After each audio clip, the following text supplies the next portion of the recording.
Hey everybody, welcome to Turn 2 episode number 27. Today is July 11th, 2014, and this episode will be hosted by me, Dan Frodan, as well as two guests, because today Nimsh is out sick and also preparing for IEM. Today I'm joined on the panel with the man who's just won 8 King of the Hills in a row, Thijs. Welcome to the show. Welcome. Awesome. Good And to be we on the also show, have... man. Oh, sorry, man. I was trying to step on your introduction. I didn't mean to. Hello, Thijs, are you there? Yeah. Okay. Oh, All right.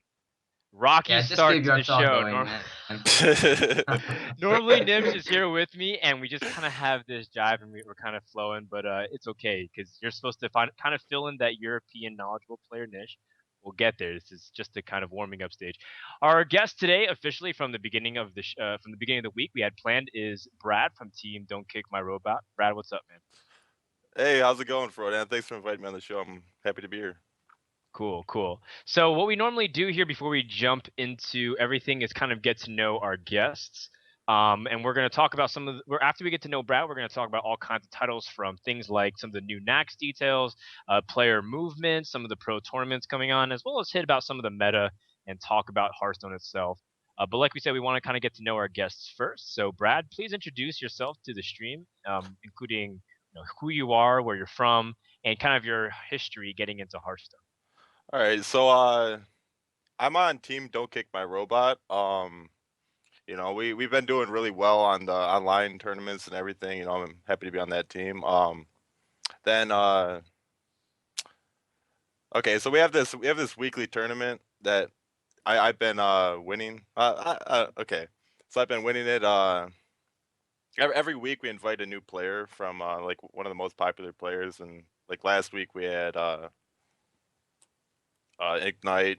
The week after that, we're gonna have Trump, and then we're gonna have or Alchemix, and then Trump. Okay. Well, I don't know what I'm supposed to be saying right now, so I'm just gonna pass it back to you. Sorry about that. So talk a little bit about your history, some of the most notable achievements you have, and just generally like, if does anybody know you from something like, for example, people know Tice from winning the King of the Hill 8 in a row, but some people may have never heard of this King of the Hill. So, what are you kind of known for, if anything, whether it's streaming or certain decks? Just talk a little bit about yourself and All right. like a Well, I quick guess resume.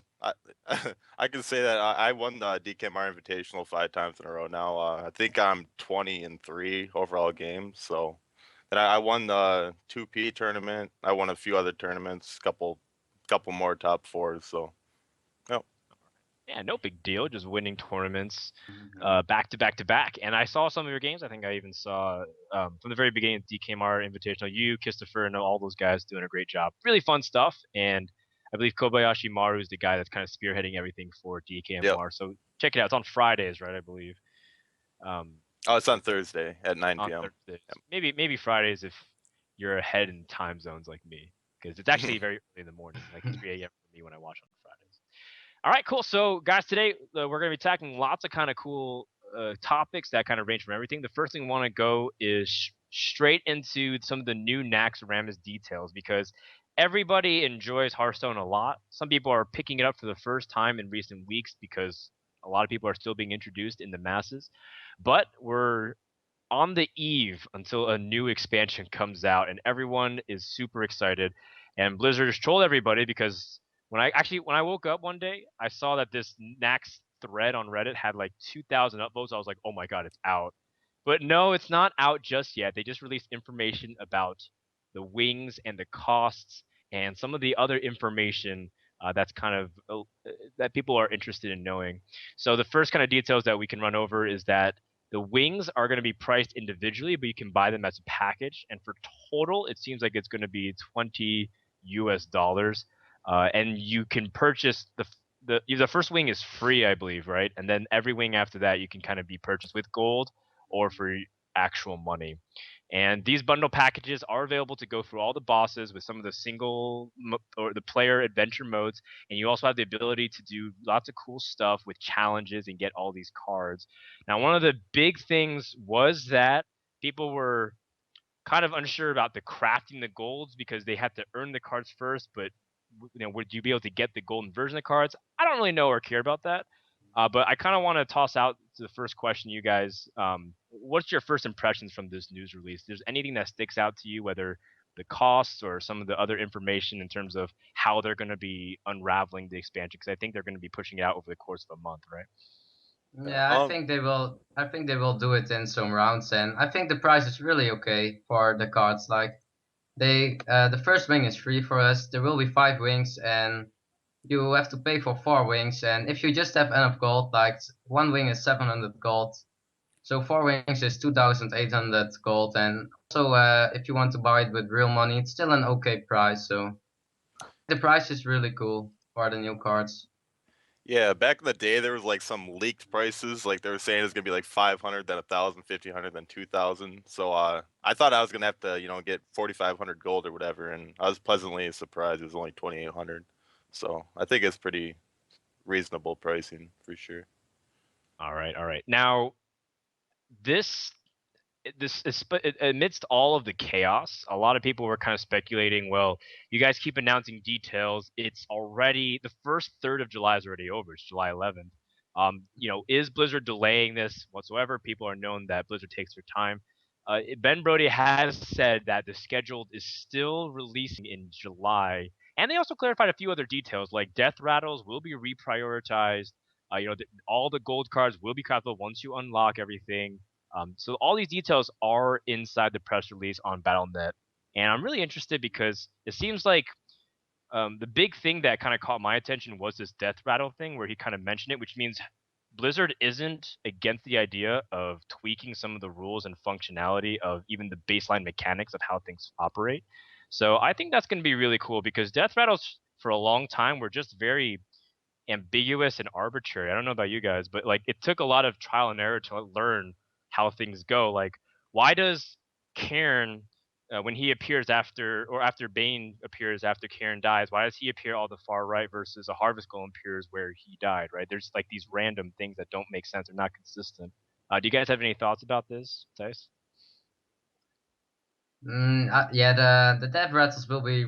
I really like that there will be a lot more death rattles. It will make the game more complicated, and it will take the game. The game will get harder, and it will be more mind games, more difficult plays, more play styles. I'm really hyped for all the death rattles actually. Yeah. I actually never noticed that the Cairn and the Harvest Golem death rattles were different spots, so I guess that's good to know. But Oh man, that's right. The caster teaching the player some rules. No, it's okay. It's something that I painstakingly thought it would work because I have Karen and I was playing around with something. Even back in the day, there's some adjacent minion stuff that you kind of do when you try to use Defender of Argus, and I was like, wait, he was supposed to spawn right here because I thought that's where the Harvest Golem is supposed to do. So all these kinds of things are really hard to kind of know right off the bat just by reading it. You don't expect it. Yeah. I don't know, maybe that's like a bug in the game. Maybe they're gonna slowly fix those type of things, I suppose. Yeah, I actually saw the bug of the Defender of August back. There was the bug that the Defender of August should just go in the middle, and when you play it on the board, it just buffed my minion. I was streaming the last 2 days, and it happened to me like 3 times or something. So I think that bug is back too. That maybe the the shield minion will get swapping that bug? too. Yeah, the minion swapping bug when you want to buff them with the Defender of August. I haven't had that problem in a long time on NA, so maybe it's an EU thing. I saw it to my opponents too, so it was not only me; it was on my opponent's side too. It's really So all these kinds of things Blizzard said they're willing to change and fix, which is cool because at first I thought Death Rattles was just kind of a unique, vague thing, random in a sense. But now they're going to be changing it, so keep an eye on that, and keep an eye on when Nax comes out. Do you guys think it'll come out?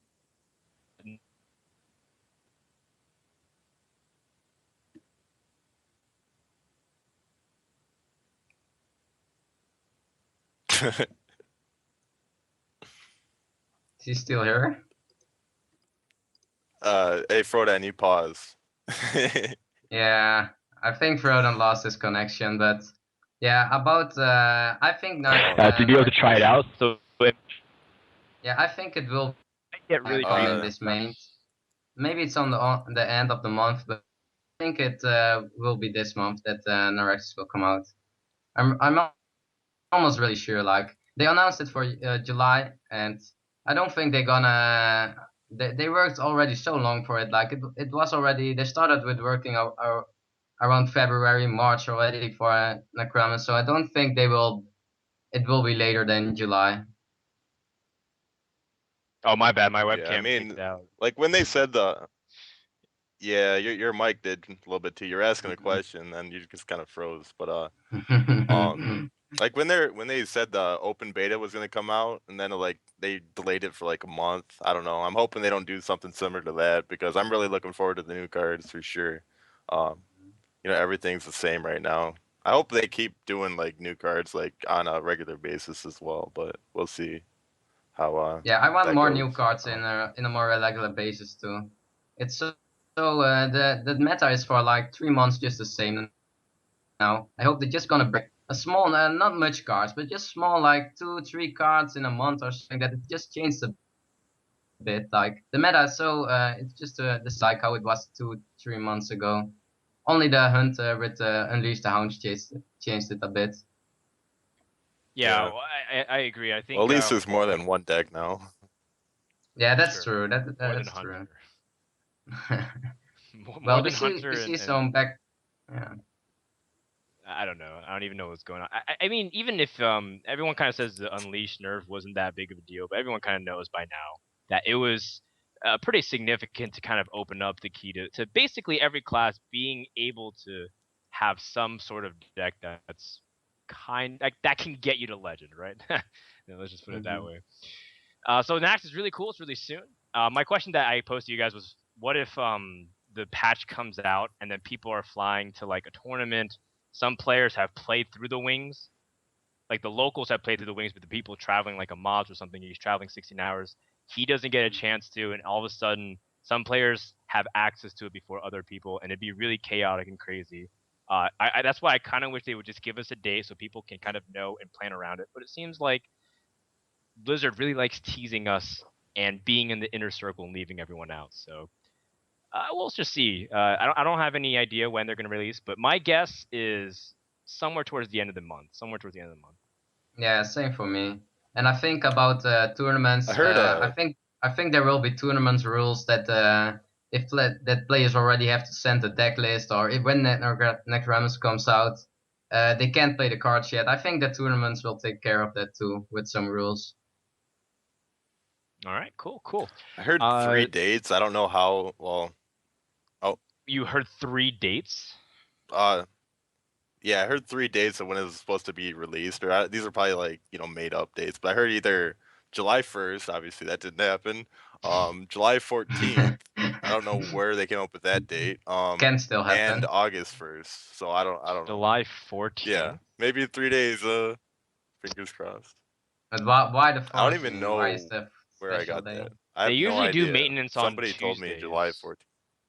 Right? They usually do maintenance on Is that a Tuesdays, so it Tuesday? makes sense to do it on a day that they do maintenance anyways, because a big patch would probably Oh, be activated. So most That's likely the actually 14th Monday, slash though. 15th, and then maybe if it's not the 15th, then I would assume it's probably 29th or something, and then it's like July, but like at the end of July, it's really August, and then that's kind of like Yeah. in time for the new August season. So that's probably their logic. Or Right. maybe Blizzard's not even done with it, and they say July, and they're really hoping they finish it by July, but then on July 31st they announce that it's in August. So I don't know. Yeah. Whatever. Maybe Still it's Similar July to the next. open beta. That can also be in July next year. You never know. Right. Which July? July 2015. All right, moving on. We also have some other cool news we're sharing. A couple teams have made some big acquisitions. The smaller one is Firebat, has been picked up by Copenhagen Wolves. This is a team that was known for all kinds of other games, most recently for their involvement in games like League of Legends, even dating back to other stuff like StarCraft 2, etc. So Firebat is a player that's known to be really good on ladder. He was on Team Good Guy with Dart and Life Coach, but now he's a new team. There's also another player that's really big in Hearthstone, probably the biggest player in Hearthstone in terms of just sheer popularity and numbers. Trump has been picked up by TSM, which makes the roster at 2. He joins Masan as the second member of Solo Mid. When I kind of picture Trump, I was really expecting him to go to Team Liquid, kind of start things off. It just felt like Trump fits that bill. He's very nice, he's kind. Liquid loves that professional, cool, likable, friendly guy. But he's been kind of quiet for a lot of months. Everyone was getting picked up, and he got kind of picked up later than everyone else who was there from the very beginning.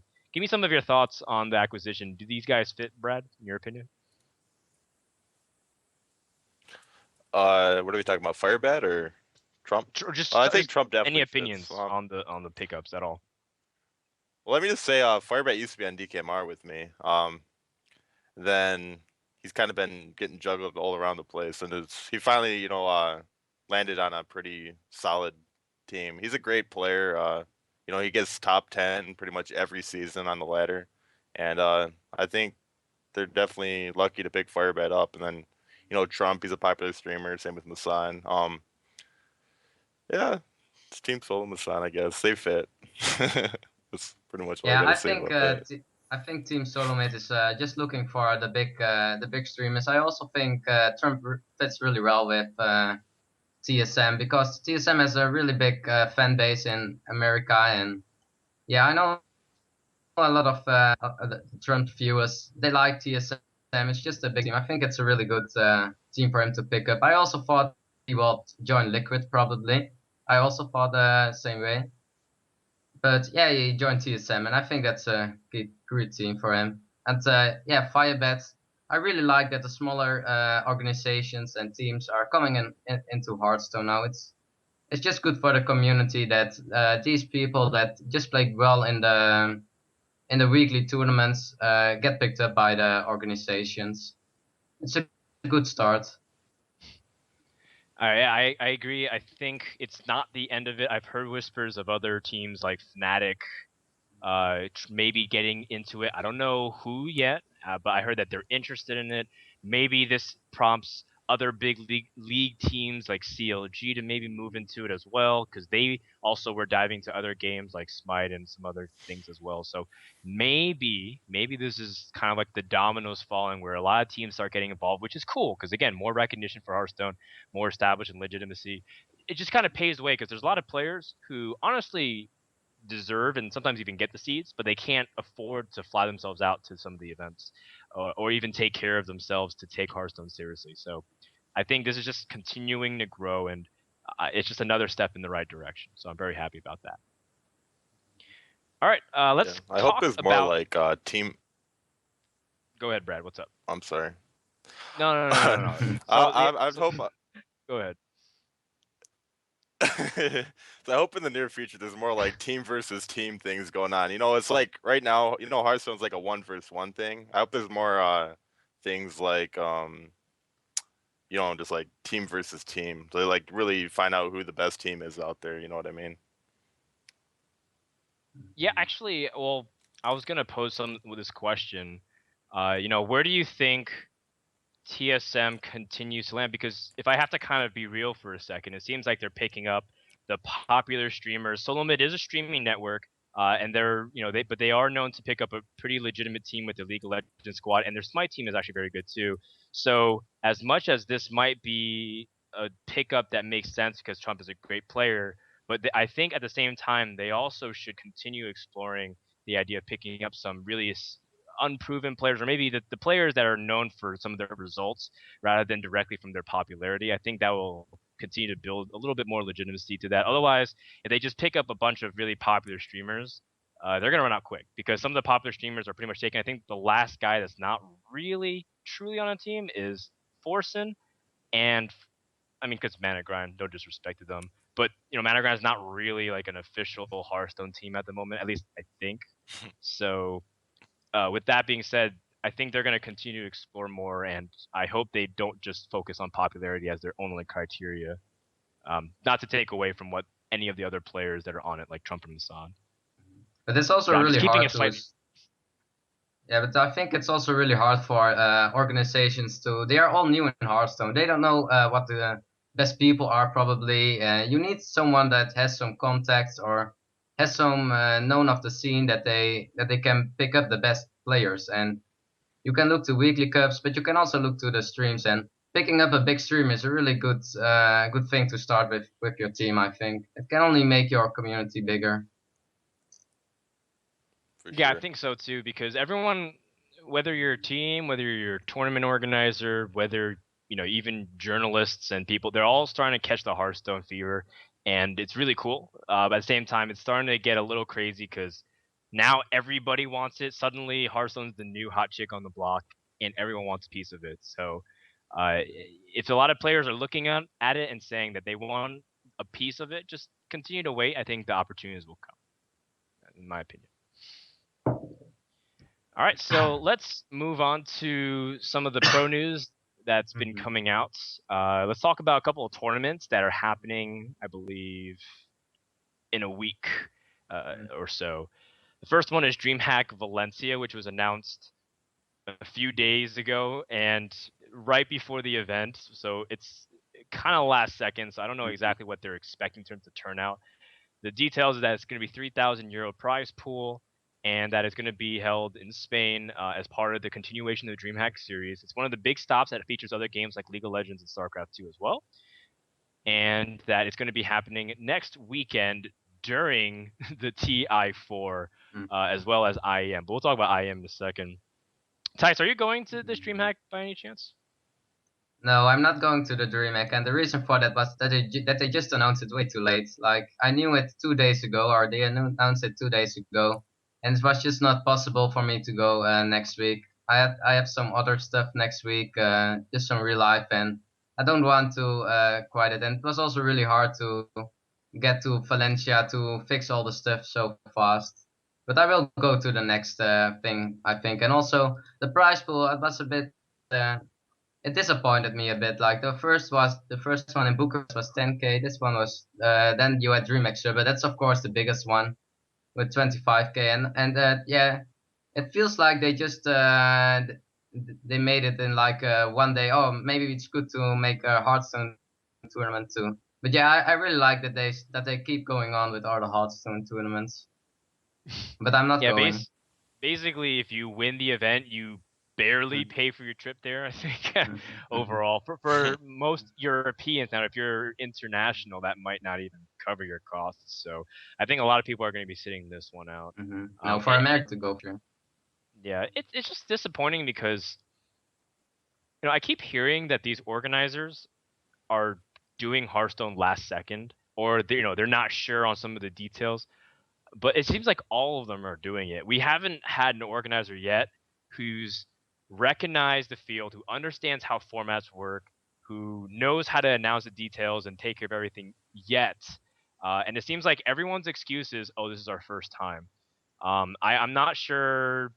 I'm not there on the meeting, so I don't know exactly if this is the case, but I feel like they're not reaching out to some people who are really knowledgeable on the scene to kind of figure it out, because they're just trying to do something their own. We want to do Hearthstone, so let's just do it. And then they're like, yeah, and they're like, how much money do we have? And they're like, well, we have like three grand, so let's do it. And they're like, okay, cool. It might be, I might be oversimplifying it, but that's how it feels when you present it a week and a half before the event. You have 128 slots, and it's supposed to be the biggest event in Spain for Hearthstone yet. I don't think this is enough time for it. What do you think, Brad? No, I agree. I didn't even know about it until now. So, there we go. I hope they. Yeah, but I you're hope they living in move it America. to, That's different. Yeah, I hope they move it to the one of them to the States in the near future. I need to get my BlizzCon invite and try to qualify for that thing. But yeah, if they have a DreamHack out in the States, I'll probably check that out. But I don't think it's not worth going overseas for a 3K prize pool. I believe there will be a North America event. This is not actually on our agenda to talk about, but I believe IEM is planning an event in Canada soon. There's been details of it. They posted on their Facebook a picture of the Canadian flag, and I think, let me see if I can pull up the link somewhere. There was like information that it might come at the end of August for a Canada event.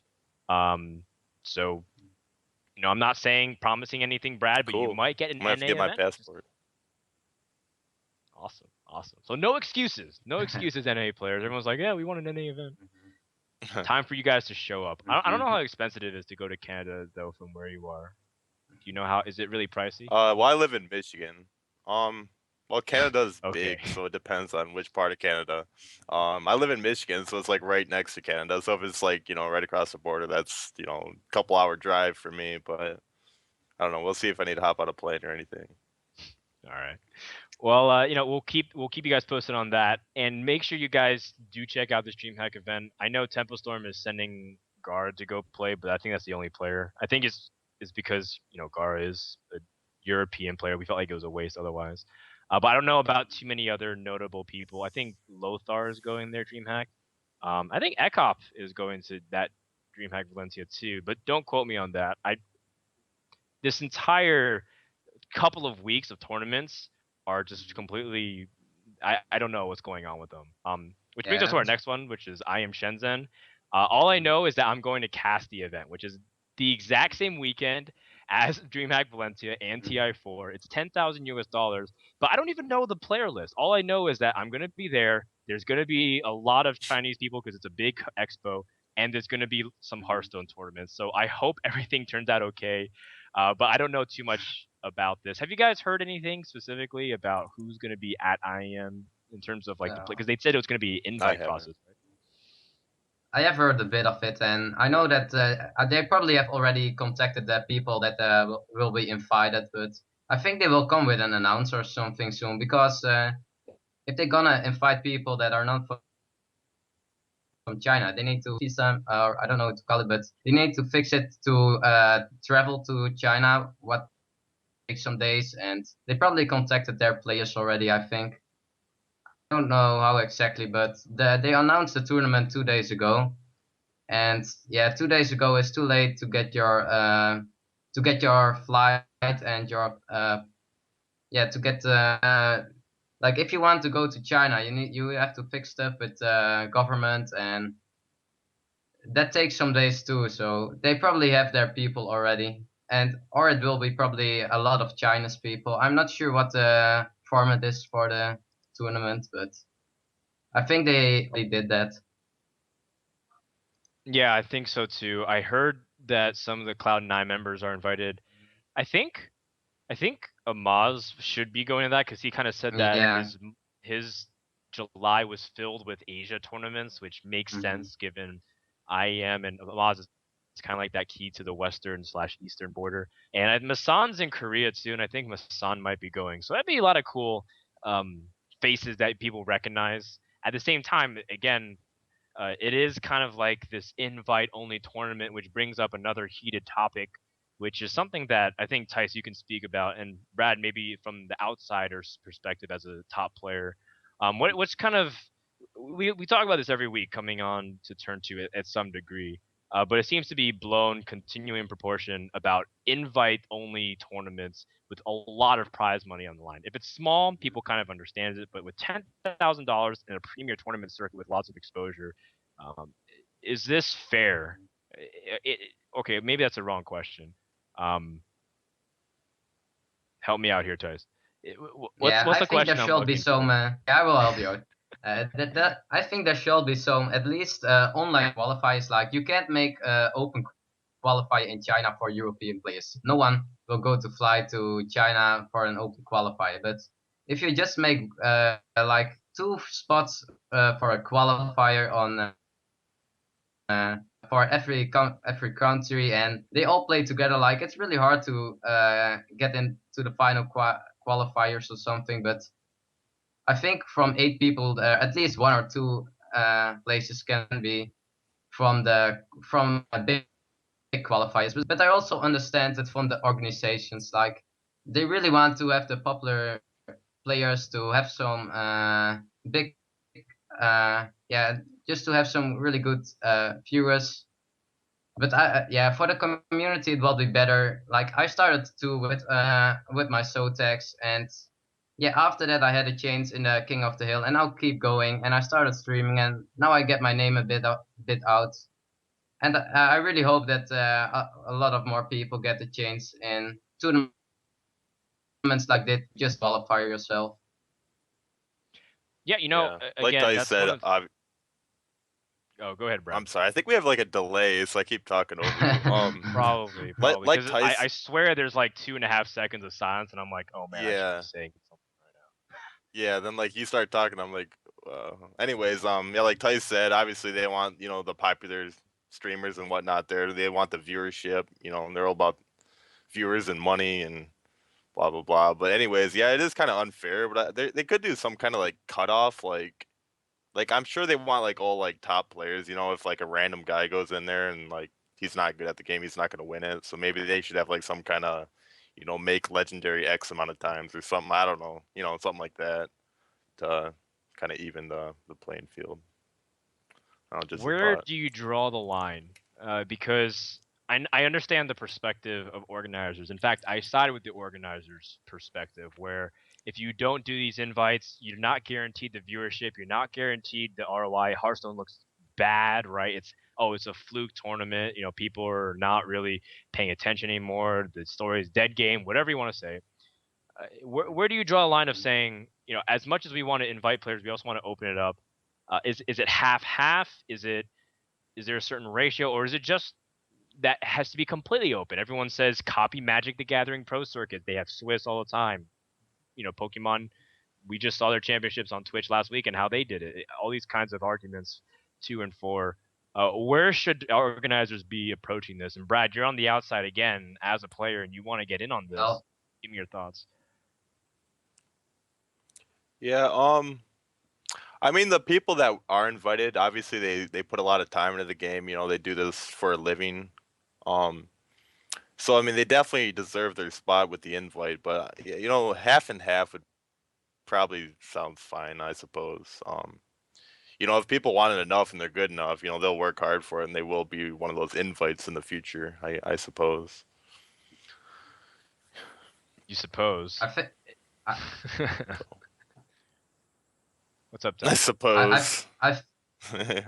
I think the problem is too that if organizers just going for the total open things, they're maybe not that interested anymore. There need to be some invites. That's just how this game goes, and I think that you can't cut that off. But there must be a bit more changes for the community to get into qualifiers, or maybe it's only one qualifier spot out of thousands. I don't know, but that is just a good thing to start. Then the community takes that up, and yeah, they deserve it.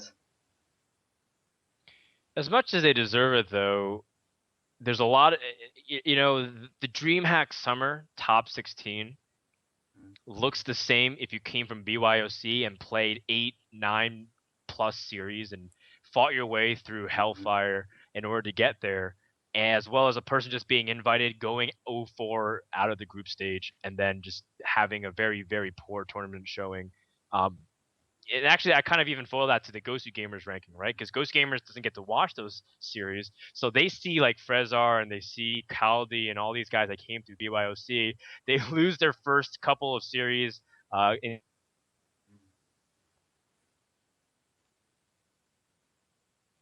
He froze again, right? Yeah. Yeah. Ranking. About the ghost rankings, the point with the ghost rankings that is the ghost rankings are actually a nice ranking because it's the only ranking we have. But the problem with the ghost rankings is that it doesn't count all the matches. If you are in Sotek and you don't see your you get in the top 8 and you lost in the top 8, you don't have any Right. points. It's a bit, but it's a really Same with good ranking NESL for and us. everything. It's weird. Yeah, the most of Yeah, the it's something to go tournaments by. they only count the top 8, but yeah, it's the only ranking we have, and I still really like I still like that we just have a ranking. Of course, it's not it has some points that can be better, but it's a good way to start. Like it's the only thing we have, so people are looking to that. Okay, I think no. I'm Yeah. just taking that example as even these players who fight through the open bracket, some of them aren't really fairly represented as well because they're at the very bottom of Ghost rankings, but yet at DreamHack they with like 9-3 in overall series, so it's like that's still really good for a tournament showing, and yet at the same time like their rankings are like the low 900s and they're like ranked 5,020. I'm like, oh, I feel bad for them. Yeah. All right, so Yeah. we've kind of deviated away from the original topic, which is I am Shenzhen. It's going to be a fun time. I'm going to be there. Check out to see players like Amaz and some of the Cloud9 guys, Masan. It's also going to be going on during TI4, so totally understandable if you guys aren't tuning in. I'd be watching that as well because I want to see who's going to win $5 million and have life-changing money like that. But $10,000 for a Hearthstone card game, it's okay as well. It's okay as well. Let's move on to Wait, what's some... what's the 5 Oh. million for first place. First place in what? So Hearthstone? there's a big tournament called International 4. It's a Yeah. big Dota 2 annual tournament that basically it's like the equivalent of the BlizzCon World Championships. And what they did, which is I'm about to blow your mind, Brad. The tournament prize pool was $10 million, and what they did was the organizers gave $1 million to the tournament. And what they said is, we'll give out this thing called a compendium, which is essentially like a fantasy bracket. And if you buy for $10, you get all these kinds of cool rewards, kind of like a Kickstarter. Because if everyone buys a certain amount, then you'll get like in-game skins and cool rewards and items and stuff for your characters. And what they did was they said 25% of this $10 compendium, every single purchase will go towards the prize pool. 25%, which means $2.50. And they've raised the prize pool from 1 million to 10 million with sales alone. That is amazing. Yeah, and they took so 75% of that. So win-win-win. The players get it. The fans are happy. They're interacting because they have fantasy leagues and everything, and the developers are rolling in 30 dough. million. Yeah. Well, be cool if they can something in Hearthstone too. Well, be cool. Yeah, let's do something like that. If only, I think it'd be kind of cool to do stuff, but Blizzard has also shown a little bit of reluctance to just directly copy stuff like compendiums and whatnot. People have been asking it for a long time with StarCraft 2. Don't know what's going to happen for Hearthstone. But you know what? They also said they weren't going to do free-to-play, and they end up coming out with free-to-play, 2 of them, back-to-back. So maybe they'll change their minds when they see that kind of money. But I think Hearthstone's also made them like 300 million in the first quarter alone since the launch, so I think they're also doing okay. Yeah. All right, let's talk a little bit about some of the community news, and this is something that I usually like to talk with Nimsh a little bit about some of the drama and have our takes on some of the drama. So feel free to chime in, guys. I don't know how much time we'll spend on it. I don't want to kind of harbor on too long, but it is kind of interesting. The first one is an interesting conversation starter when Crip starts talking about donations and how donations and subscriber goals, all of these kind of ruin the streaming experience and are almost the equivalent of selling out. I might be paraphrasing and stuffing words in his mouth, but the kind of general sense is that he doesn't do that. He feels like it's ridiculous to kind of pander to your audience, to directly characterize yourself in order to get them to give you more money, essentially. So this is kind of why he says he doesn't do that. That's why his stream is very vanilla, and a lot of people kind of argued for and against that. And I guess I kind of just want to toss it out here and ask what you guys' opinions. You guys probably primarily watch streams for the educational aspect of it, like what decks, are Trump and RDU and Force and all these guys playing and streaming. But in terms of your experience, do you feel like these stream donations and selling out, again, I'm putting in quotations mark, do you feel like they ruin your viewing experience of Twitch? No, I don't think so. I mean, yeah, it doesn't like bother me at all. I don't really see the point of it though. Like, I don't know. Well, donations are fine. You want to like give them credit. Showing that they donated. Yeah. They get their little spot of fame for a little bit. But like the sub goal, I don't really know about that. It just seems kind of weird to me. When you there's say a problem weird, a bit for the donation. what's up, The Thijs? problem with the donations is the problem with the donations is a bit that they just like the people are just making some funny comments of it, and it's okay, but sometimes it gets maybe a bit out of the hands. But I like the idea from the donations. Yeah, I think so by because weird, I just mean like unnecessary. okay. There, because yeah, Sorry. weird is a bit of a filler, catch-all phrase where like you don't want to. It doesn't really mean anything. And I kind of agree. I think it is a little bit excessive sometimes with the sub goals, where some people, and these are primarily female, and I hate to kind of categorize it and generalize that it's all female streamers because a lot of male streamers do it as well. But they kind of offer things that don't really contribute much other than just directly sexualizing or pandering to the audience directly, like dance parties where they show a lot of skin and they do kind of provocative movements. That's not gaming anymore. That's literally selling your body in a most direct way other than just physical contact in a sense. It's just like you're giving into that. So it's just like it's very disappointing to see that kind of garbage on Twitch. I don't like seeing that kind of experience uh, devaluing a lot of other people's hard work. Like I feel really bad for people like Hafu, who she doesn't do that. She just tries to play games and be good at them. She does end up spending time with subs and do sub goals to like coach them. That's kind of cool stuff where you actually get something back as a reward. Doing videos for them, giving tours. That's all great content related to maybe the game, but these kinds of things I have to kind of throw in my hat when the ring and say like I feel like there is a boundary of like offering ridiculous kind of donations. I don't know if I'm the only one here that thinks that, but I'm just tossing it in and saying that I think some of these goals are ridiculous. Yeah. Okay. So you don't have to follow up on that. I was kind of like hoping like, yeah, Frodan, you're right. You're right. I got your back. But you know Yeah, what? you're right, Frodan. I don't know what to say about it, Ed. No, I'm not looking for people just to agree with me. I'm just kind of offering a discussion point of it. We don't have to talk too much about it. And in the end, it's people's money, right? You can't tell people how to spend their own money unless it's like explicitly illegal activities. So if people want to give their money to do that, more power to them. It's just I don't. I feel like it's just like the equivalent of littering on my favorite playground in the park. At the same time, it just doesn't add to experience. I feel like it takes away from it. That's what it is to me. Yeah. I stand by what I say. I'm not backing down, Brad. All right. I'm there. I'm right with you, Frodan. I got your back, man. I feel you, man. America. Okay, so there is. So I guess we don't have to talk too much about that. I guess we kind of covered it. If you guys want to read the discussion, there was a huge amount of comments in the Reddit thread. Even Trump kind of chimed me in because I think Crips specifically mentioned, or maybe kind of heavily implied that maybe he doesn't respect Trump's answer. There's a lot of comment and feedback. You can get your opinion in as well. Just search for the Reddit thread there. There's another one big that hit today, this morning, about. I labeled this Reynad's Creek. Maybe I could have picked a different teenage bopper drama that's a little bit more modern, like One Tree Hearthstone or something. I don't know.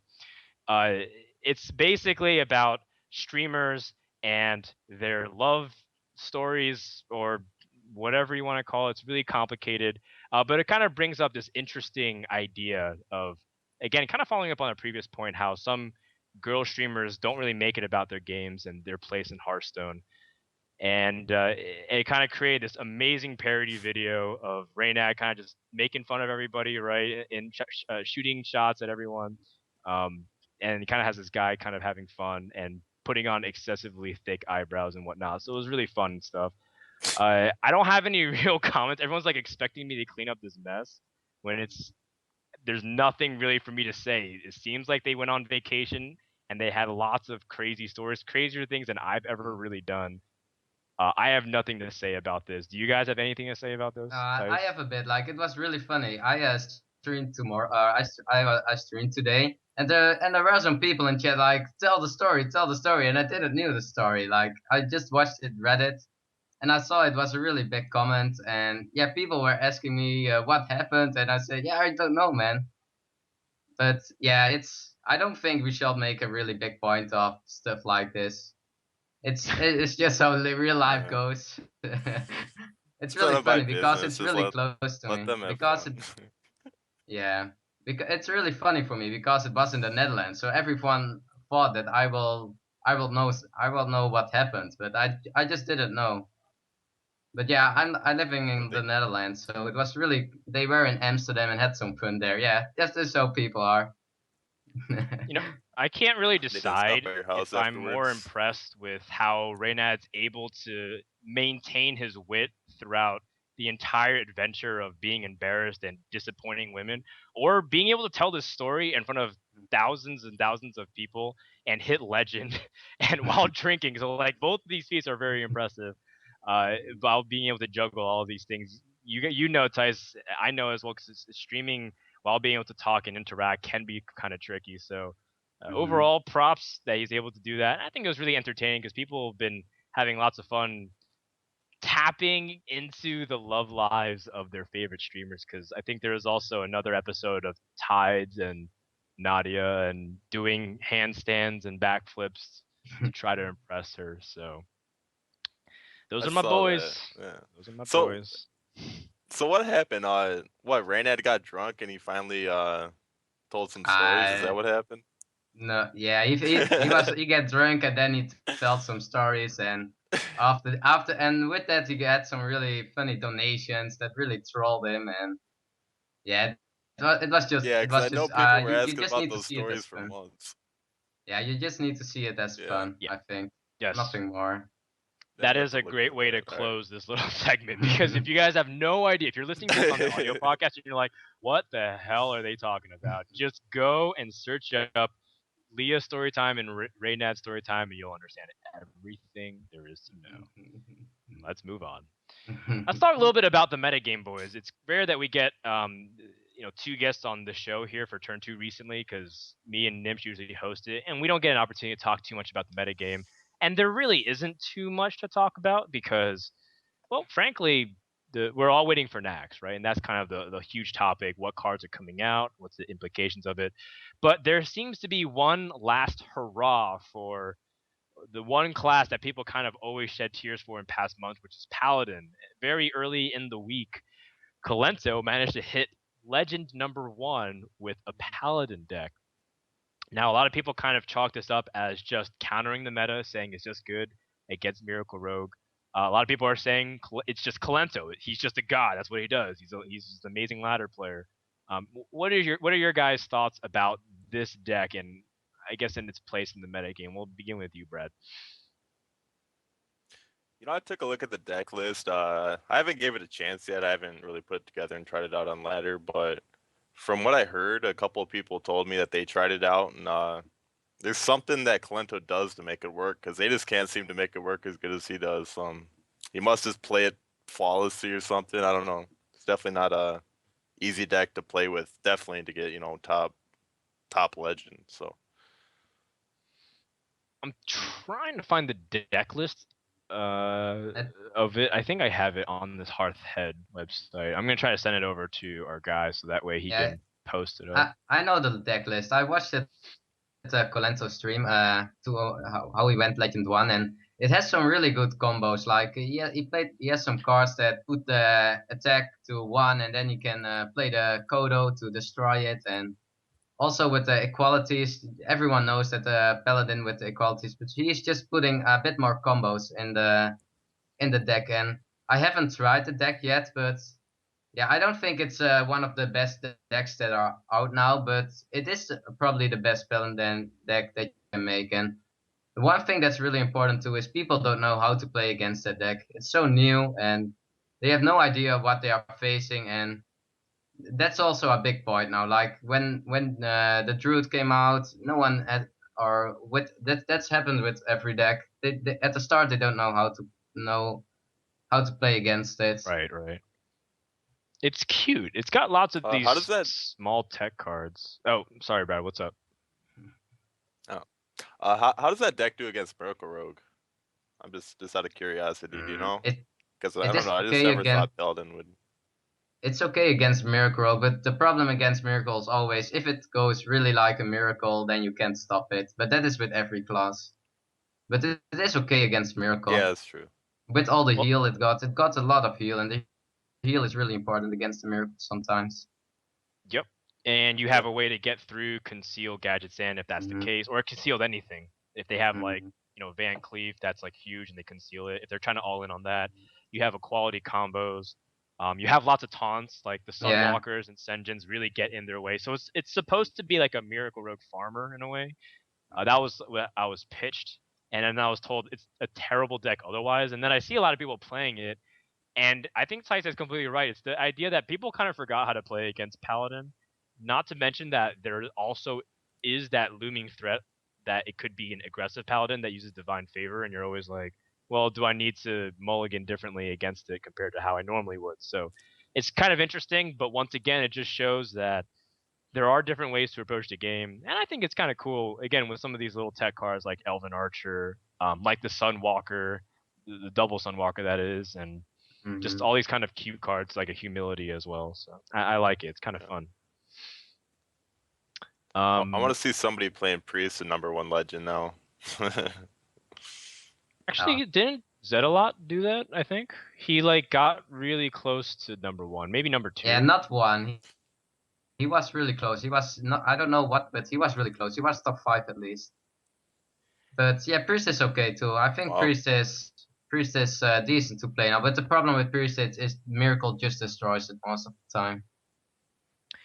Yeah, I think he was also using Valen Priest, where he was doing Mind Blast combos with, Valen and trying to end and surprise people. So it was like another one of those decks where people didn't know how to play against. Yeah, I'm not that into the Priest, so I don't know what the best Priest deck is right now. I just don't like the class that much. I haven't played Priest in months, literally months. At all. Yeah, but I think it is really strong in the new meta. When the new cards come out with all the death rattles, I think there will be a lot of new Priest decks. I think Priest is one of the classes that really gets ahead with the new cards. Yeah. Can you clarify that? Why do you think that? Everyone seems to be posting it, but give your take on it. Well, the Priest card that came out is, I think, one of the best class cards that come out. I think that is just a 3/4 with Death Rattle. It's really good. Priest is just a class with all he can steal cards. He can maybe Mind Control would get popular. Like if you can steal a big minion with Mind Control that has a Death Rattle, and the Priest can really play around these cards or with these cards. I'm not sure, but I think Priest will just come up. Maybe it's just a feeling, but I think the Priest really synergize well with the new cards. Yeah, that new card seems really strong, for sure. But if Priest comes, it's just the card they need, because it's the Priest in the early game, like turn 3 is most of the time just a dead turn for the Priest. They heal or maybe they pot steal, and that is just a card that can give you some early game. Do you think they're gonna start playing more cards like Fairy Dragon or something like that? To if you get the buff on Fairy Dragon, that'd be pretty huge. Man, it becomes a laughing sister. Yeah. That's actually interesting. I don't know if they're gonna shift to a more early game Priest, because I mean, like a 3/4/3, sure, that's fine, but it's a lot better if you have a minion out there to give the buff to after it dies. So I don't know. Maybe he'll start using things like Harvest Golem or something. Priest decks are already pretty mid-range, though. They already kind of only have 1 or 2 late game cards, maybe like Sylvanas and Rag. And if not that, maybe like the Cabal Shadow Priest. But they kind of curve out there. So if they do, they probably compensate by getting rid of some other cards. Plus, it's another 3-drop. They play Farseers. They play Injured Blade Masters. They have Shadow Word Death. They have Thought Steal. And at that point, you're inserting a Dark Cultist, and you have 10 3-drops, potentially, assuming you have 2 of each copy. I think that's starting to borderline excessive, right? So I guess you have to make cuts other places. Well, it's like Shaman. Yeah, but Shaman, you're overloaded, so oftentimes you stick within that low range of mana. So otherwise, you're being mana inefficient. That's an interesting thought. It's an interesting thought. Maybe some aggressive priests come out, right? Like a Zoo priest, where you just use those death rattles to powerfully augment your minions. I don't know. It's kind of crazy. I don't feel a priest is a good deck for aggro. It's just not a class with the hero power. Mind Blast finisher. Yeah, that's true. It's But got the I don't master think it would spell to have. go through the taunts. What are you talking about, Thijs? Yeah, I don't know. Oh, and all those death rattles coming out, Master Spell's gonna be the new thing, right? Or just straight up silence and Yeti, or not Yeti, silence and Watchers, right? Just Mhm. silence their minions or Yeah, use have to on wait your to own find out. Watchers. It'd be cool. It'd be cool. Mhm. Gets me excited once again for Nax, and just in general, like everything about this show and every other show is like everybody's waiting for Nax to come out. So Blizzard, please just hurry up, Yeah. because otherwise we're stuck making decks like these Paladin decks. I don't know, they're crazy. So I guess one of the last things I want to talk about the meta is just kind of like a general sense of where do you feel like it stands. A lot of people, there's going to be a lot of tournaments coming up. Do you guys feel that it's still Miracle Rogue dominant, or do you feel like it's just kind of evened out where druids and rogues and handlocks and even freeze mage kind of being worked in, shaman, like it just comes down to draws and some deck text, like if you're playing Harrison Jones versus Black Knight, that kind of stuff. Do you feel like it's more of that versus more of just like the RNG? Because a lot of people are saying it's RNG, and some people are saying no, it's deck preparation. People are like, no, it's RNG draws. No, it's deck preparation. Do you guys lean towards any way specifically? I never Well, I feel call like the game RNG. Actually, I don't like. uh, I don't think the game is now RNG. There are just some like it's just Druid and Rogue what are really popular now. That are just to the and you see a lot of Warlock to Soul of Handlock make no sense. But yeah, with I think you can just especially in tournaments you can prepare yourself really well. You know what the meta is. You know what people like to play, and you just need to spend your time into your practice, into your deck preparation to counter it a bit. Of course, it's also a bit like you need to have the draws, but I I don't think that will be what will decide it. Okay, okay, fair enough. Brad, you what know, what I were you gonna think say? I think it's both RNG and deck preparation. Obviously, if you play a Druid deck against a Druid deck, one of the Druid decks are going to be slightly better than the other one, which they're going to have a higher win, percentage if they both play the same, I suppose. Um, but there is RNG involved. If you're playing Miracle Rogue, you don't draw your gadgets, and it's extremely hard to win. Um, but then deck preparation, you need more cycle cards or whatever to allow you to draw the gadgets in. So yeah. But then going on to the topic of like which card dominates the meta at the moment, I think Rogue is definitely like top tier right now. And I think if you're going to go into a tournament, I would say you'd have to, choose which rogue you want to play. There's a backspace rogue that's solid. It beats Miracle Rogue, generally speaking. And Miracle Rogue is just really strong. It's a hard deck to counter. You need like a specific deck to counter it, But then that new Druid deck coming along, that's been around for about a month or so with the Wild Growth. Um, it stands a chance against Miracle Rogue though. So, but you got to draw good. The RNG, you got to draw the Wild Growths and then innervates Right. whatnot. But yeah, Seems to be the most case. You gotta get good at those innervates and wild growths and throwing your opponent's tempo out of whack. So, yeah, it seems there is a chance for these decks to perform. Shaman and Warrior, as much as they often get forgotten, they get rotated in and they have their place. And then, Thijs doing work with the handlock, even in the King of the Hill. So, it just seems like there's all kinds of a variety of decks. People want to make Freeze Mage work too, which a lot of pros actually say they think Freeze Mage is the most consistent, generally speaking, because of again, it's kind of like Miracle, where you fish through your deck really quick because of all the draws with Arcane Intellect and the Acolytes of Pain and the Novices, and then once you're able to draw through, you mainly be able to finish. So a lot of players are starting to side with the Freeze Mage, which might rotate Hunter back into the mix because you have the flares, you have the ability to kind of whittle down those mages. So it just seems like where everything's like this giant wheel, and so I highly encourage people to just kind of play what you like and play what you're comfortable with. Because a lot of people always ask me, they ask other people, what should I do to start preparing for my first Hearthstone tournament? Some people are saying like, oh, I'll see you at I Am Shenzhen. I'm really excited. I'm really nervous. It's my first tournament. My advice to them is always just play what you're comfortable. Don't try to just play what's broken. quote unquote, like what people are complaining about. I don't know what advice would you give to aspiring tournament players, Thijs and Brad? Let's start with you, Thijs. Yeah, it's same for me. Like, that was also the case for me at DreamHack. I didn't feel comfortable with Miracle Rogue.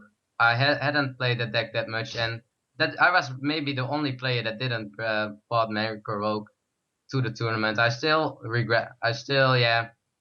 I should bring it, but I just didn't was comfortable, and I had 3 decks that were just really countering the Miracle Rogue. I went 3-0 against Miracle Rogue on the DreamHack, so that was a good part for me. But yeah, I think the best advice is just to play the deck, the same advice you give, and that's the advice I give also. Just play your decks that are comfortable for you.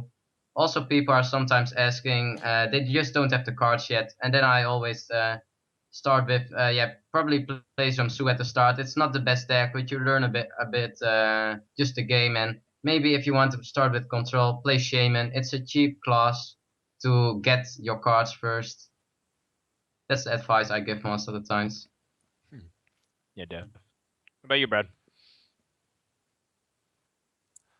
Yeah, I think you definitely should stick to what you're comfortable with. You know, if you don't play a lot of Miracle Rogue, or any rogue in that matter, you know, it may be the strongest deck, but just stick to what you're comfortable with.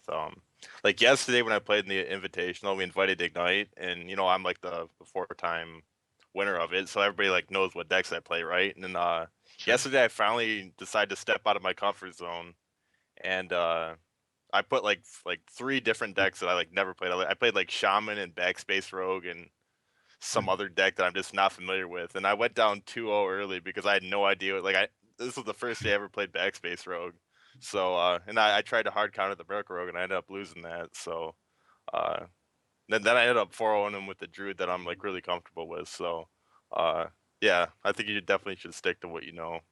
It's the highest win rate, I would say. Stick with definitely agree. Definitely agree. Cool. So that wraps up most of our main topics, which I'm really happy because now we have plenty of time for Q&A. I always get the Q&A and there's like 5 minutes left in the show.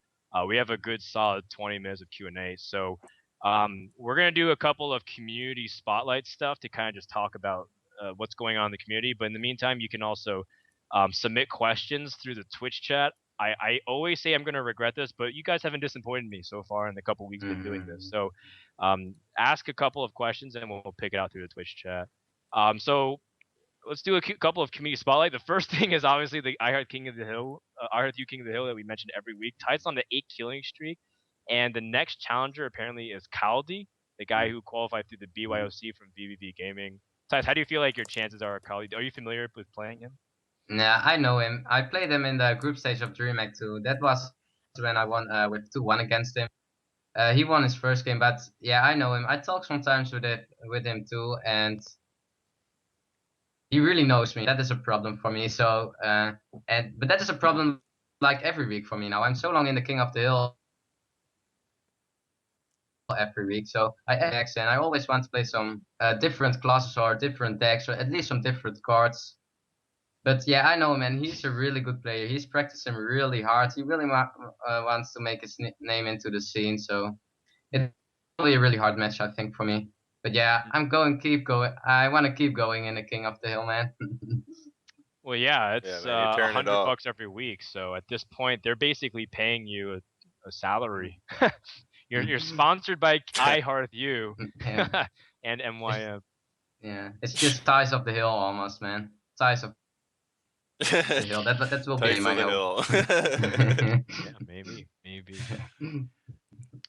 We also want to give a shout out to RDU, who's able to take out Ekot for the Deck Wars, winning 4-2. I don't know what the next week Deck Wars is, but seems like it was a really fun series. Did you guys get to watch that at all? Yeah, it was 4-3. It was not 4-2. It was okay, yeah, it was 4-3. I saw the game. It was really close. It was I don't know how the score actually goes, but it was 1-0, 1-1, 2-1, 2-2. It just keep going like that, and yeah, and they keep countering each other, and at the end, it was really close, and I think the handlock of RDU took 2 games. He was playing a version of my handlock, but it took the last 2 games, I think, against E-Cup. Yeah, he won against the Druid in the last game. It was really close. It was a really good series. Yeah, I liked it too. I think both are really high level players. Both showed. I think they're contenders to every tournament they go to, and people always underestimate them. Maybe not RDU anymore because he's constantly gotten to that top spot, but people still kind of think Ekop's more of a showman than an actual player, and he will keep continuing to surprise people every single time. And when he loses close to the finish line, he will be salty every single time. Those two Yeah, things. he. hmm Yep. And he Yeah. was BMing too a bit. Like, Yeah. I don't know if you saw it, but at some turn he had like he needed to attack with 4 minions or something, and every time he attacked with one, he was BMing with emotes and stuff like that. It's just how Ecop is. Yeah. But yeah, it didn't Yeah, and won in the I kind of series. agree with you, like in the fact that I always used to think Ecop was just a showman, just like a arena ladder, blah blah blah. But he's really, I I really think he's a great player now. Just watching him, like he really makes big misplays and whatnot. So I think he's a really good player. Yeah, it's often his personality just outshines his play because his play is not particularly flashy, right? He doesn't choose decks that are too crazy. He often takes decks and plays it in a more comfortable style, whether it's handlock, whether it's shaman, very like, vanilla decks where it's just, in a sense, it doesn't really impress you other than just showing that he has good decisions. But I mean, at the same time, people forget that and they easily overlook that he's a great player. So be on the lookout for Ekop, especially for upcoming tournaments like IAM. And congrats to RDU for being able to take out a great player like that. Nimj isn't here, so I don't know anything about the Gentleman's Cup, but I know it's coming to a close soon. So if you can, just check it out. It's by far the biggest team league tournament that's going on in the Western Hearthstone scene, and it's still, again, a shame that not many people watch it. And I'm kind of a hypocrite that I don't even watch it that much myself. But I try to check in from time to time to at least see the results and see who's doing well and whatnot. We have a couple of things also we want to mention before we start the Q&A. iHeartU, the people who are sponsoring the show, they're looking to fill an intern position. All you have to do is just use the contact form on the website to apply. Just help out, whether it's things around the site, whether it's even doing cool shows like this. They're just looking out for people to get experience, and that's how you start. You get experience by doing this, then you kind of go to organizers, maybe like an NESL, King of the Hill type of thing. Say, hey, look, I helped do this, and then you just kind of work your way up. So if you're looking for ways to just get involved, you can check out here at iHeartU stuff, as well as iHeartU is offering a coaching session now where you can go to their coaching site and find a great list of players, whether it's the Cloud9 guys like Shrive Crow, Nimsh, and Ecop, some of the MYM guys, although Yes. I don't know why you're not on here, Thijs. Mhm. Brad, you're on here too, man. That's cool. I didn't see you here on the initial announcement, but I guess Yep. you were there the entire time. And we also have some other cool freelancers like Kit Kats and Dart and some of these really top level players. Mhm. Thijs, why aren't you doing these coaching? Almost all your team members Mhm. are doing this Yeah, for MYM. it's more like we are with 7 members and we want to split up. RDU is not on the list too, and RDU and me gonna focus on streaming. I streamed this Okay. week 3 days, and I'm gonna stream 5 days in a week. Now I'm done with my school, so I have more time now to stream, Sure, and sure. that's the So it's like reason an why. alternative. Okay. Yeah. And Okay. also, I see a really cool question actually in the thread from Profex. He says that, Thijs, do you think RDU got a free win with Mind Gaming as an aggro mage in game 1 and not the normal freeze mage he's going for? That was in deck wars against Ecop. He started with aggro mage, and yeah, we practiced a bit with the aggro mage. We knew what we thought that Ecop would start with his shaman or maybe his druid. So, and to mind game the first game, RDU bought aggro mage, and he will think for sure that it will be an the freeze mage that he put on DreamHack because he's known for his freeze mage, and that actually really paid off because yeah, it's just the mind games that can win you some games now. It's really Yep. important in the competitive scene, I think. Yeah, playing on what people think they know. Like, Mm-hmm. say if Tice, he's been playing his fast druid for weeks, right? His druid list that everyone kind of knows by now, and all of a sudden he whips out like this old school super ramp heavy, like every single legendary, even Gelbin, Metatorque, and Elite Tauren Chieftain comes out and completely I did it surprises. last week actually, not this week, but the week before. I bring the token druid list. It was a bit different from the normal token druid, some special cards, but some Cool. you just need. Otherwise, people can just read you too easily. Right, It's really predictability. important. Yeah. Cool. Jodom asks, what happened to ESGN Fight Night?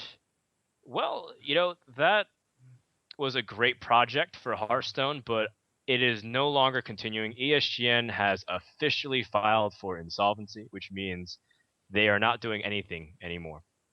So Fight Night is done. Everyone kind of asked me from time to time, like once a month, can I sign up for Fight Night? And I always have to tell them no. It's done. But it was a great run, and we wanted to basically invite some of the teams back to fight against the new guys. Like we wanted Mana Grind to come back to fight Liquid Value, and then Clarity to fight, Doggy House maybe, or Cloud9 over time, but unfortunately it never came to be. There's another question by Pirate King. He says, Thijs, is there any player you think can defeat you in King of the Hill? No, no. I think I will, like, how it goes now, it's just unbelievable for me.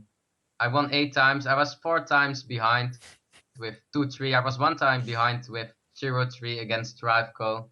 And I 4-0-2 with the Druid, but there will be a week. I think it will keep that long for me to. I think I will lose in a time, but I will try to keep going. Like, I always practice a lot for the king. I always prepare a lot for my opponents and take the best opener, take the best decks to, for that are good against my opponent. I always bring in some different classes. That's how I do it. But yeah, I keep going, man. I'm gonna keep going.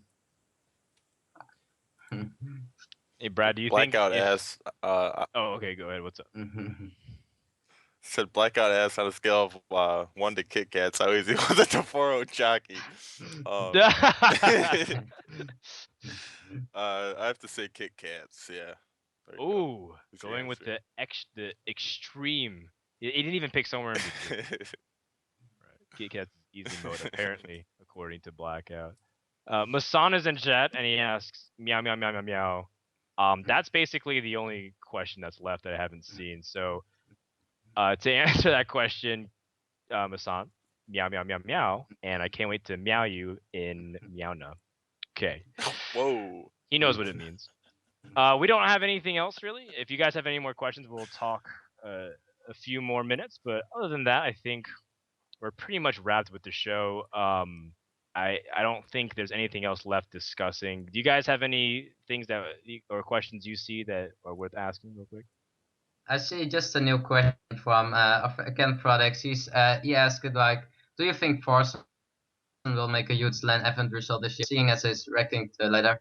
He will probably go to the there are some new other DreamHacks in Sweden. He will probably go to there, and he is one of the guys that can really do well in the tournaments. Like, he's destroying the ladder sometimes. He was 1 AU and for a long time also number 1 on NA. So I think he needs to learn a bit more decks. Like, he's really known for his Miracle Rogue, and he's playing that almost perfect.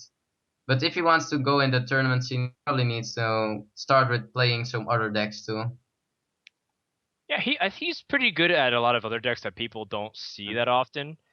Even before Miracle started becoming a mainstay in the meta, Forsen specialized in some really weird decks. Like, he was the first person I saw playing Farsight Shaman with like Molten Giants and Ancestral Spirits before like this entire thing started hitting with the Earth Elementals. He also played like, he basically put double Molten Giants in everything. Rogue, Oh yeah, Druids, always the Molten everything. Giants. Yeah. At Fight Night. And like double Faceless, right? He always played like really weird stuff. So I think he knows how to be creative and knows how to play standard at the same time. So He's unpredictable. Cool. We're actually starting to get a lot more questions, so we'll spend some time. This is asked to Thijs, but I guess we can throw it out to the panel. What has happened to Hunter in the metagame? How will it change next? How will it change with Nax Rammus? Let's throw it out to you, Brad.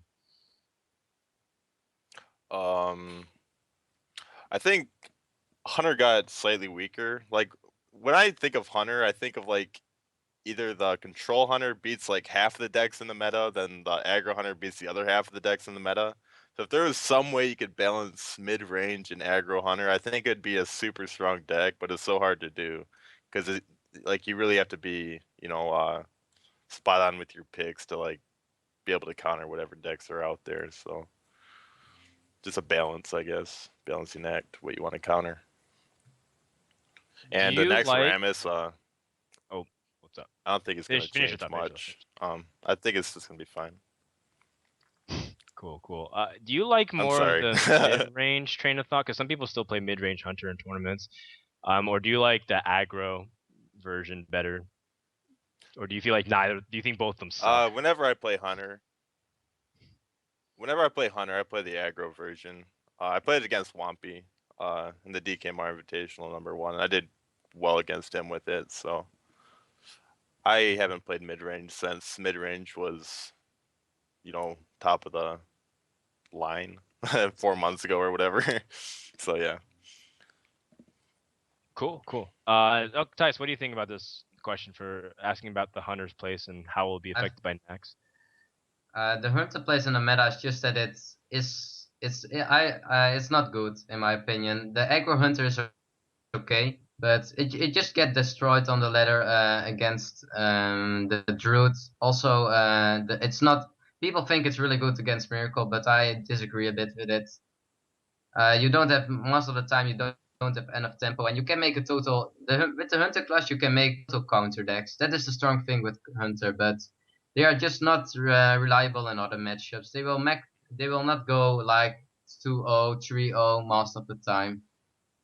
With Necremus, I think there won't change that much for the hunter. I don't see that. I don't see the all the death rattle cards will help the hunter or something, or the web spinner. Yeah, it looks funny, but I don't know if it really helps the hunter Yeah. to make it really It's gonna strong in the create some meta. trolly moments, that's for Yeah, sure. And I can't it's a wait to see really guys Yeah. like Nimsh and Amaz When I play. first saw that card, I thought it was like a draw random card from your deck, but it's actually just like a random beast, isn't it? Ah, yeah. Like you can draw like a It's like your an angry thought stealing chicken. from the collection.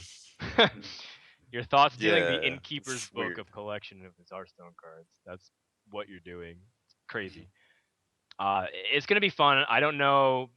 Some people are saying that it's like exactly what Hunter needed, which like I'm not exactly sure if that's the case, but I do like that it adds another cool element. That's like fun RNG that you know what you're getting. It's a 1/1. It draws you a card essentially that may or may not be useful, but people said the same thing about Thought Steal. They thought it was a troll card, but it ended up being probably the reason why Amaz got to the finals of DreamHack. So maybe we'll see some fun uses. Oh of yeah, man.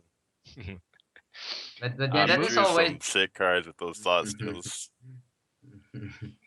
But that's always a bit the point with the hunter. Like everyone is playing Animal Companion, but I just hate that card because it always gets the wrong. Sometimes you want the big Misha, the 4/4 taunt, and then you get the Layok. When you want Yeah. Huffer, you get the Layok, and when you want the Layok, the Huffer art. That is how I feel that card. I just don't like.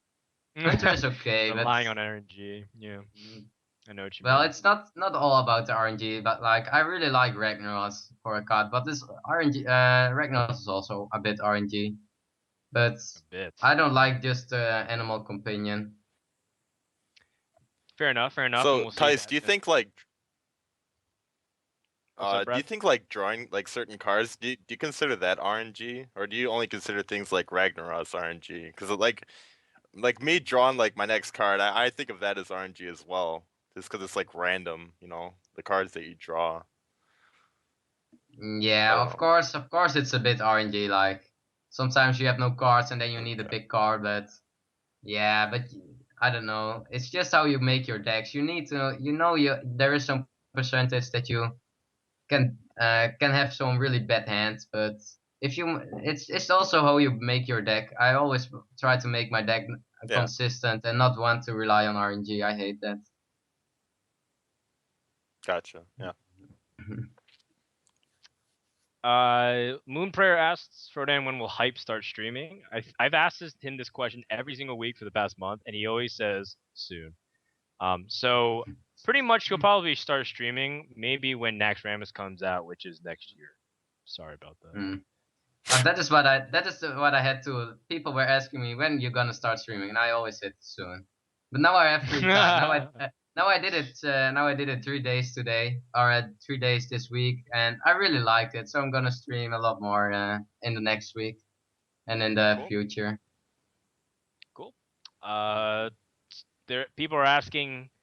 Oh, all right. They were asking kind of a troll question. Maybe we'll address this towards the end. Whether it's a kill bang Mary question.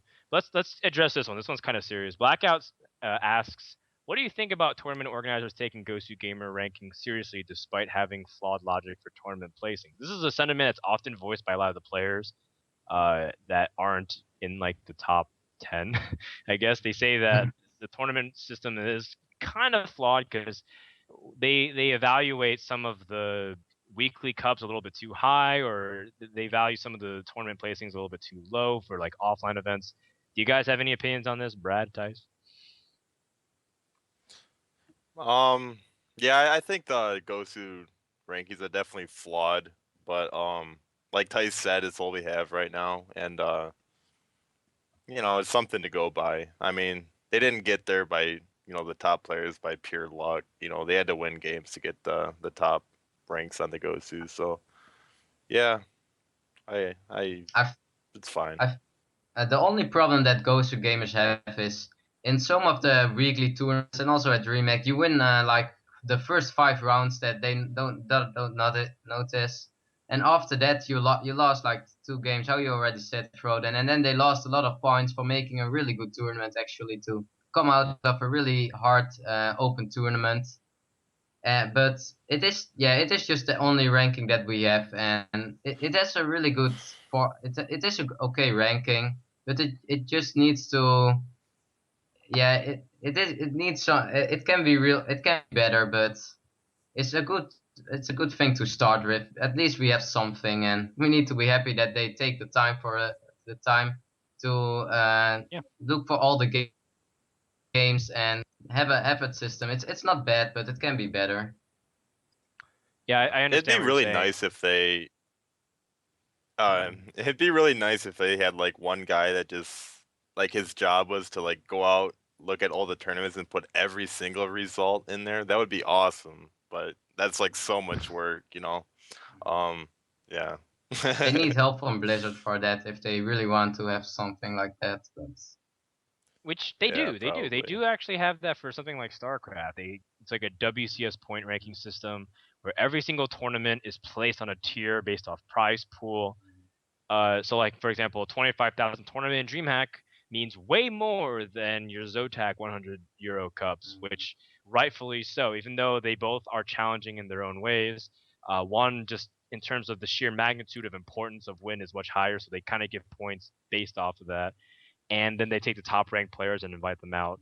I like their approach to this BlizzCon Championships. I'm not saying that they need to come out with a point ranking system immediately, but they are capable of doing that. So maybe next year down the line, it seems like Hearthstone's here to stay for at least a little bit while, and I look forward to how Blizzard plans on doing stuff, and we'll find out more. Like every time I see Blizzard, I try to talk to them and get more information, like their future plans, but they're pretty zip tight on that. So as soon as I know, I'll probably let most of you guys know as well. We have a couple more questions. Let's see. Well, Thijs, since you have a golden druid, I guess he's a fan of your stream.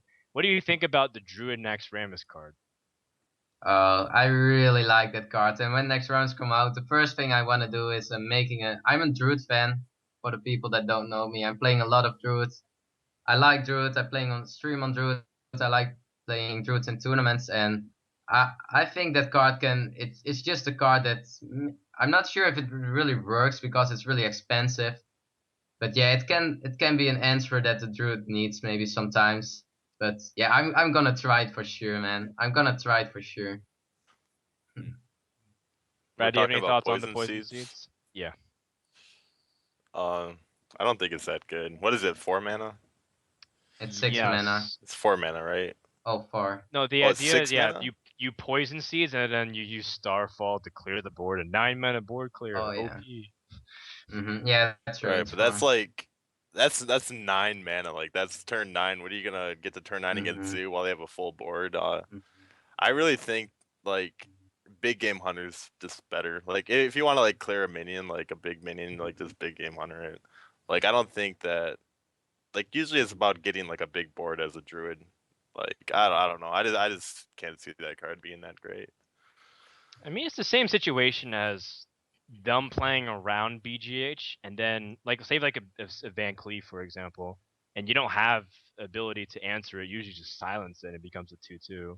So in a way, it does have its practical use if you can't BGH. Maybe it's their way to like if you play like Token, for example, and it's just another way to synergize with weird cards that play spells, or I don't know. It gives you ability to kind of address something. So I don't know. Maybe it's cool. It's too early to judge, but I think it's really neat concept, right? Yeah, the other Yeah. thing that's really strong, like it doesn't look strong now, but with all the death rattles that are coming in our new meta when next round comes out, it is the answer Druid probably needs. Like we have keepers, but I think at that point of the meta it can be good, but it's just how the meta goes. You just can't expect how the meta goes in the next month.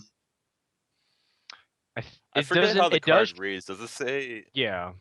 It activates It does. death It rattles says though. It destroy. doesn't transform them. It says destroy minions and replace them with 2/2. So if you have a harvest golem and you destroy it, you get the damage golem and the 2/2 token. Oh, that makes Right. sense. I was very confused because at first I thought it was like a Tink Master where it transformed them into 2/2s, but instead it's actually just a board clear, and then they any death rattles, and then they spawn the 2/2 tokens, which is another like reason why people are saying maybe it's not that great, because with all the death rattles coming out with Nax, you're just giving the effects they want anyways, right? So I don't know. Maybe people really do start running a bunch of silences like spell breakers and owls. I don't know. Maybe there's cards in the Nax set that also silences so they can provide counters. So these kinds of things are really cool to explore. And once again brings us to the point that we want Nax fans to come out soon, please. All right. This is a question that's interesting. Once again, offered by Profix. He asks, what tournament system do you think is best for open tournaments, in your opinion? Whether it's changing decks, or whether it's you can win and change the heroes if you lose, etc. My favorite is, well, I think it's like the most fair, is that say if it's going to be a best out of 5, you have to submit those 3 decks ahead of time, and then go from there. Like you have 3 set deck lists, so you can't like and if you win, you have to keep that deck. Loser switches deck, of course. It's kind of just like an elimination of whoever runs out of decks. You could say. I like So kind of that like a standard style. BlizzCon format, best of 5, Yeah, hero, like King of the Hill. Hill. Yep. Yeah. Okay. So you like that? Just straight up single Yeah. elimination all the way through. Yeah, for open tournaments, it's well, needed. Otherwise, it takes too long. Like if you have a SOTEC with 512 players and you make a double elimination bracket, the tournament already takes like 6 hours if you can get really far, and that is only with single elimination best of 3. It's just really hard to make open tournaments with double elimination, and best of 5 is maybe possible, but double elimination is really hard in open tournaments. Yeah, I like the idea that you have multiple chances to prove yourselves throughout tournament. My only problem with double elimination is the finals, which is again something we talked about last week with RDU versus Tides, the Well Played Cup. How RDU didn't even get a chance to lose twice. He just lost once and lost the entire series. That's my only thing, because in Hearthstone, if you play 2 series back to back, that's best of 5, then it's a very big RNG advantage. So I don't know about double elimination. I've seen Swiss. I like Swiss a lot, but I'm not in love with it. I know there's a lot of drawbacks to Swiss. People say like Swiss is the least RNG dependent, which is and isn't true at the same time. The same concept applies, just don't lose. Because if you lose, then you're relegated to the tiebreakers that you have. And the tiebreakers are really they can be super random as well, because you might lose incidentally to one guy who's actually just terrible. He just loses all the rest of your opponents, and your one loss doesn't mean the same as another person's one loss, and that in a way can also be very frustrating. So Swiss isn't perfect either, but at the same time, no one's really tried it enough to make it like, well, this doesn't work for Hearthstone. I think one tournament's tried it so far, which is the 2p.com event. Is there am I such wrong? thing as like a best of 3 Swiss? Yeah, I Does mean, that like exist? At 2p it was best of 1, and I played in that too, and I was, I think, 5-2, and I just had a super bad tiebreaker because I lost the first game. And then your tiebreaker is really bad because you have to play against a guy that is 0-1-2, and yeah, and Yeah. if you win that game, he goes 0-2. So it just takes, if you lost your first game, and your tiebreaker will get really bad. But at DreamHack it is best of 3, I Right. think. Yeah. They I think best bring three a Swiss. Yeah, they bring a Swiss tournament to the DreamHack Valencia, and I think that is best of 3, but I'm not really sure. Alright, that's cool. I didn't know it was Swiss. I must have missed that in the details. That's cool. So we get to see it being practiced in an offline setting, and if it goes well, then maybe it can be seen in the future. Because I know DreamHack Stockholm is going to be coming up, and Moscow, and then winter will be right around the corner. It's going to be a really exciting few months for the Hearthstone scene, because lots of tournaments are going to be announced probably starting next week. People who are watching, you get a sneak peek of that. Just keep your eye out for those announcements. All right, we're about an hour and a half into the show, which is pretty much exactly where we want to end. Let's take one more question, and let's take a fun one, because people have been spamming this question. They want to know, which is kill, bang, and marry. Do you know this game? You guys know this game. So they provide 3 choices, and we I have have to no assign idea, each. man. So they Oh, ask, okay, kill, yeah, I bang, know that game. I know that game. kill, bang, marry. I'm saying bang obviously for explicit reasons. They say the 3 choices are Reynad, Chanman, and Artosis. And there's no hard feelings, right? There's no hard feelings. But you obviously have to explain. Brad, go first. You're on the dot. Who are the 3 people? Reynad, Chanman, and Artosis. All right. I would kill Reynad.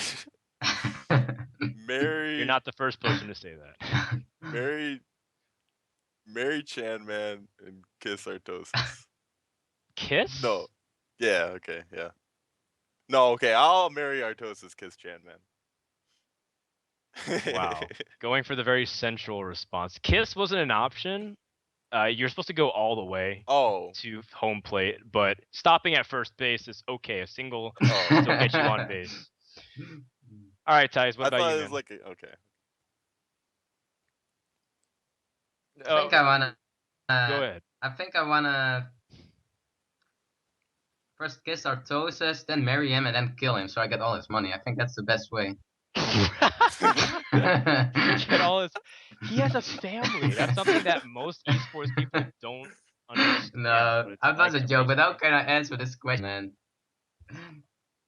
It was a joke, of course. But it's a joke question too, so you need to answer it with a joke. Sure. You're gonna use no, it's a alimony, or serious not question, alimony. man. You have half his inheritance by marrying him. Well, too bad he's already taken. Actually, that's funny that two of these guys are actually married, and the one guy that's actually available and isn't married is often picked to be killed. This question, I would answer. Oh man. I would definitely marry Artosis. He's got that. He's shown that he can be trusted as a marriage partner, because you see all his pictures on Instagram with his wife and kids. He'd be a good person to raise a family with for sure. And he also does make that good dirty caster money, so I trust him. That leads Chanman and Reynad. I don't want to do any of these things with any of these guys. Reynad is more of a hit it and quit it kind of guy, from his stories of the red light district. So I think I would have a good one night with Reynad. Plus, I feel like he knows his way around the waist maybe better than Chanman does. No disrespect to Chanman. Chanman's more of a family guy too. And I guess just out of mercy, I kill Chanman. so he doesn't have to deal with the other option. Oh, what a mercy. Yeah. Well, the alternative is not looking very good either, if you know what I Mhm. mean. All right, well, guys, that concludes our questions. Thank you so much for everybody who's submitted them. Make sure next week we'll be doing the same thing, so come back and ask some more questions for turn number 2. We're going to wrap up the show with some last comments and shout-outs. So let's start with you, Brad. All right, yeah. Let me thank our sponsors at Don't Kick My Robot. Number one's Gunners. You know, I'm wearing a pair right now. They're great eyewear.